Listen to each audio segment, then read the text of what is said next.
आरती विवाद बढ़ता जा रहा है। पंडित पुजारी शुक्रवार को कलेक्टर के पास पहुंचे और परंपरा को बचाने की मांग की।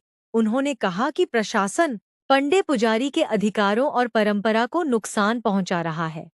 उपरोक्त जानकारी देते हुए श्री क्षेत्र पंडा समिति के अध्यक्ष पंडित राजेश त्रिवेदी ने बताया कि आज अपने 15 बिंदुओं पर तीर्थ पुरोहित एवं पंडागण जिलाधीश कार्यालय पहुंचे।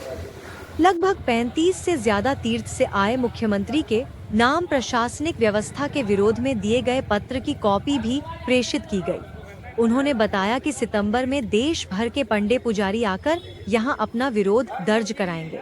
इस दौरान पंडित सोहन भट्ट, पंडित महेंद्र दत्त शास्त्री, पंडित अमर डिब्बेवाला, पंडित गिरीश शास्त्री, पंडित धर्मेश हाद्दा, पंडित मुकेश जोशी, पंडित जितेंद्र जोशी, पंडित आर्ष पंड्या, पंडित उत्तम दुबे, पंडित जितेंद्र जोशी, पंडित श्याम भट्ट, पंडित अखिलेश चौबे, पंडित संतोष दुबे नानू भाई, पंडित कमलेश शास्त्री, पंडित अजय जोशी, पंडित शिव भट्ट, पंडित मनीष डिब्बेवाला, पंडित मनोज दुबे, पंडित दीपक पांडे, पंडित सोनू दुबे, तलवार वाला, पंडित जीवन गुरु, पंडित नीलेश जोशी, पंडित आदर्श जोशी, पंडित श्रीवर्धन शास्त्री, पंडित रोहित भट्ट, पंडित शुभम शर्मा, पंडित रूपम जोशी, पंडित मृणाल जोशी, पंडित आशीष त्रिवेदी, पंडित प्रवीण पंड्या, पंडित गोविंद शुक्ल आदि मौजूद हैं। रामघाट जो कि मुख्य उज्जैन नगर का घाट है, जहाँ पर परंपरागत तीर्थ पुरोहितों के द्वारा आरती, पूजन, यात्रियों का पूजन पाठ का कार्य इत्यादि कराया जाता है। वहाँ पर अपने अधिकार क्षेत्र से बाहर आते हुए महाकाल मंदिर प्रबंध समिति के माध्यम से आरती की शुरुआत कराई गई है।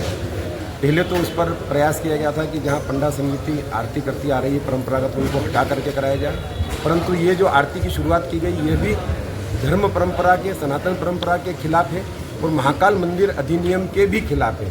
तो आज सारे घाट क्षेत्र से तीर्थ पुरोहितगण यहाँ पर जिलाधीश महोदय के नाम 15 बिंदुओं का एक ज्ञापन पत्र हमने उनको यहाँ पर प्रस्तुत करते हुए इनसे धर्म परंपरा का ध्यान रखते हुए और वहाँ जो आरती की उन्होंने शुरुआत की है उसे तत्काल बंद करने की हमने मांग की है। इस संबंध में जिलाधीश महोदय को सम्मानीय उच्च न्यायालय द्वारा भी नियमानुसार कार्य करने का एक आदेश भी पारित हुआ है। तो हम पुनः इस ज्ञापन पत्र के माध्यम से इनसे निवेदन करने आए और साथ में लगभग 35 तीर्थों से पत्र भी माननीय मुख्यमंत्री जी के नाम आए थे कि धर्म परंपरा का ध्यान रखें और कार्य करें। तो उन पत्रों को भी आज हमने माननीय जिलाधीश महोदय के माध्यम से मुख्यमंत्री जी के यहाँ पहुँचाने के लिए अनुरोध करते हुए आगे की क्या रणनीति रहेगी? आगे की रणनीति में अभी आने वाले कल में हम नगर के अंदर और घाट क्षेत्र में यात्रियों के बीच पहले हस्ताक्षर अभियान चलाएंगे। जो हो रहा है, क्योंकि धर्म को ठेके पे दिया जा रहा है, टेंडरिंग कर दी गई है आरती की, वो एक व्यवस्था अलग है। ये व्यवस्था जो महाकाल मंदिर का आना हुआ, ये भी एक व्यवस्था धर्म के विरुद्ध जा रही है। तो इन सब चीज़ों को लेकर जन जागरण के लिए हस्ताक्षर अभियान चलेगा और आने वाली 9 और 10 तारीख को पूरे देश के तीर्थों के तीर्थ पुरोहित हमारे उज्जैन नगर के अंदर पहुँच रहे हैं, क्योंकि ये तीर्थ परंपरा के खिलाफ है। सारे तीर्थों को इसमें जागने और सबको जगाने की जरूरत है, तो वो भी अपनी बातें यहाँ आकर के रखेंगे। मंदिर प्रबंध समिति के माध्यम से जो रामघाट पर स्थित है, यहाँ पर शिवरात्रि आरती की परंपरा को शुरुआत करने का प्रयास किया जा रहा है। मुख्य बात यह है कि जब पौराणिक मान्यता की बात करें, ऐतिहासिक परंपरा की बात करें, तो ये जो अधिकार है ये यहाँ के पंडित पुरोहितों का माना जाता है। इस दृष्टिकोण से शासन प्रशासन को इस संबंध में चिंतन करने की आवश्यकता है और यहाँ के जो स्थानीय पंडित पुरोहित है जो परंपरागत अपने कार्यक्षेत्र को अपने अलग अलग घाटों पर कार्य करते हैं, उनको अलग अलग घाटों पर आरती करने का अधिकार है। इस अधिकार के संरक्षण के लिए सरकार को प्रयास करना चाहिए और पुरोहितों को संरक्षण प्रदान करना चाहिए। इसके पहले समिति को निर्णय दिया गया कि वहाँ जो आरती करें उसका विरोध है। हम लोग अपने परंपरागत कर रहे हैं वहाँ पर, इसलिए सभी लोग एकत्रित हुए। अभी तक कई ज्ञापन वगैरह दिए गए हैं पर अभी तक कोई प्रत्युत्तर उसका नहीं निकला।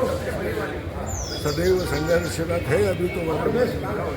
कितने समय हो गया? हमारी ये मांग है कि तत्काल इसका कुछ न कुछ निर्णय ले, हल निकाले समस्या। थोड़ा नाम बताइए आपका। सोहन भट्ट।